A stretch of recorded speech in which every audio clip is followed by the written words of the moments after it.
Assalamualaikum warahmatullahi wabarakatuh. Halo teman-teman, apa kabar semuanya?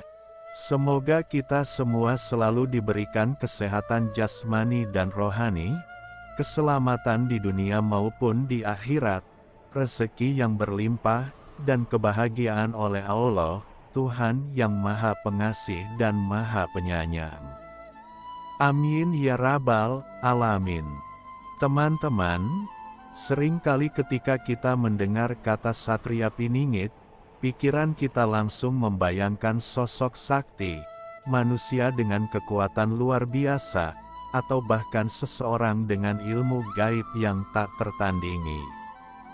Namun, sesungguhnya, Satria Piningit bukanlah sekadar itu. Ia bukan dukun, bukan tabib sakti, bukan pula seorang ahli supranatural yang penuh dengan kesaktian lahiriah. Ia hanyalah manusia biasa, sama seperti kita, namun memiliki satu perbedaan, hatinya senantiasa terpaut kepada Tuhan, dan akalnya dipenuhi hikmah dari pengalaman hidup. Kekuatan yang sesungguhnya ada pada dirinya bukan berasal dari dirinya sendiri, melainkan dari doa-doa tulus yang ia panjatkan, dari ridha Allah yang mengiringi setiap langkahnya. Dari situlah ia memperoleh ketenangan batin, kecerdasan dalam mengambil keputusan, dan keberanian menghadapi cobaan.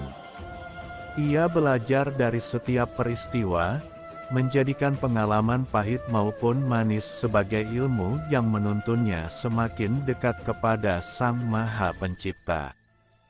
Dalam kesunyian yang penuh misteri, dikenal sebagai Topong Rame, Satria Piningit tidak mencari keramaian dunia, tetapi justru menemukan kedekatan sejati dengan Tuhannya.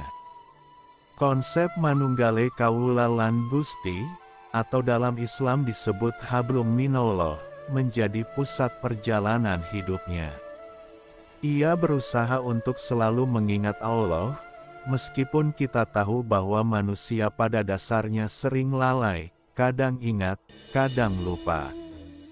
Pertanyaannya, teman-teman, seberapa sering kita ingat Allah dari mulai kita membuka mata hingga akhirnya kita tertidur di malam hari? Seberapa besar kita benar-benar merasakan kebersamaannya dalam hidup kita sehari-hari? Seseorang yang selalu dekat dengan Allah akan mendapatkan cahaya petunjuk. Saat menghadapi cobaan, doa-doanya seolah membuka jalan, bukan karena ia punya kesaktian gaib, tetapi karena Allah lah yang memberi kemudahan. Namun, kita seringkali merasa doa kita tidak terkabul. Kita bertanya-tanya, kenapa doa kita seakan tidak dijawab?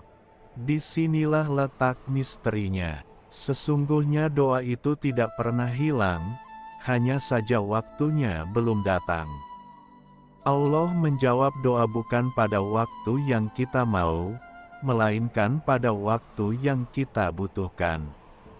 Bagi seorang Muslim, keyakinan terhadap hari akhir menjadi pegangan kuat.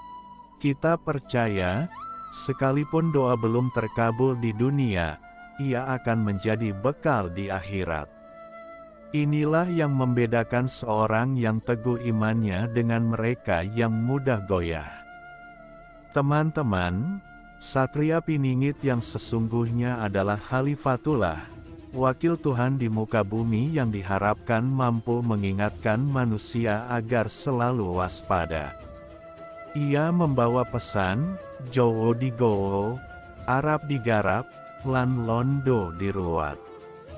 Filosofi ini mengandung makna mendalam, bahwa bangsa Jawa, cita-cita, dan bahkan jejak sejarah harus diolah kembali dengan kebersihan hati agar tidak hilang di telan zaman. Namun, siapa sebenarnya Satria Piningit? Apakah ia sudah ada di tengah kita? Ataukah masih tersembunyi, menunggu saat yang tepat untuk tampil? Inilah misteri yang selalu membuat banyak orang penasaran dari masa ke masa. Ramalan leluhur menyebutkan bahwa ia akan muncul di masa sulit, ketika manusia kehilangan arah, ketika kebenaran sulit dibedakan dari kebatilan. Dan mungkin, tanpa kita sadari, tanda-tanda itu sudah mulai terlihat di sekitar kita. Apakah ia sosok tunggal, ataukah sebenarnya setiap dari kita bisa menjadi Satria Piningit dalam dirinya masing-masing, jika mampu menjaga hati, menuntun diri untuk selalu dekat dengan Tuhan, dan memberi manfaat kepada sesama? Inilah pertanyaan yang tidak mudah dijawab, dan disitulah letak keindahan sekaligus misteri Satria Piningit. Sekian untuk video kali ini. Semoga bisa menambah wawasan dan menghadirkan sedikit renungan di hati kita semua. Terima kasih sudah menonton sampai habis. Jangan lupa dukung channel ini dengan klik tombol like, komen, dan subscribe supaya aku lebih semangat lagi membawakan cerita-cerita penuh misteri tentang Satria Piningit berikutnya. Wassalamualaikum warahmatullahi wabarakatuh.